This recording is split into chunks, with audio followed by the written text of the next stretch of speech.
there, welcome back.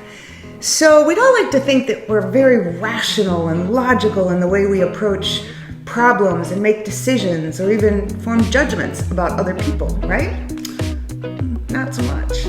Because in reality, rational thought takes a lot of work, and the brain is already a bustling hub of activity. So it looks for efficiencies to streamline that workload, and it's very comfortable running on feeling and intuition and taking mental shortcuts. And these efficiencies often turn rational logic into irrational conclusions.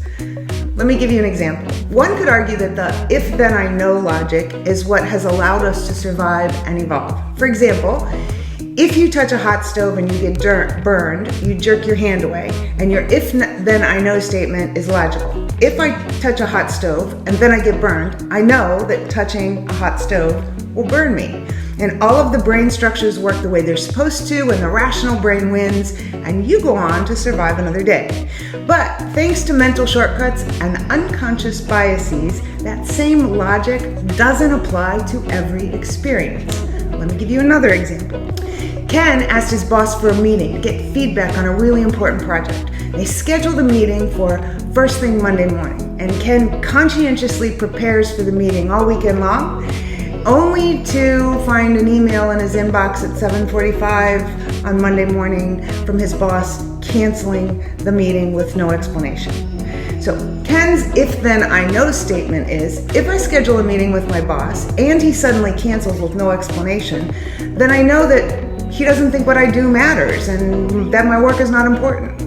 The reality is, Ken's boss got into a fender bender on the way to work, and while he was waiting for the police to show up, he realized he was not going to make it to the meeting on time, and so he fired off a quick email to Ken to let him know he wasn't going to make it.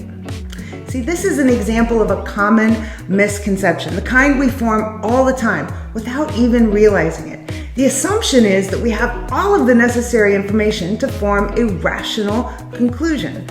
In this case, Ken didn't have all of the information, and most of the time, we don't have all of the information. The human brain takes shortcuts, though, to find patterns and to make quick judgments or to jump to irrational conclusions. And these shortcuts are cognitive biases.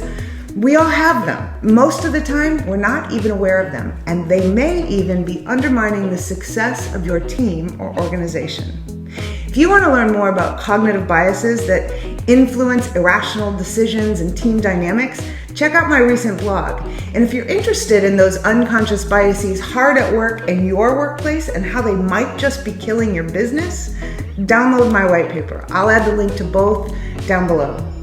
And if you want to learn more about how the brain works and how to make it work better, check out my book, Happier Hour with Einstein, and the full-color companion gratitude journal, available now on Amazon.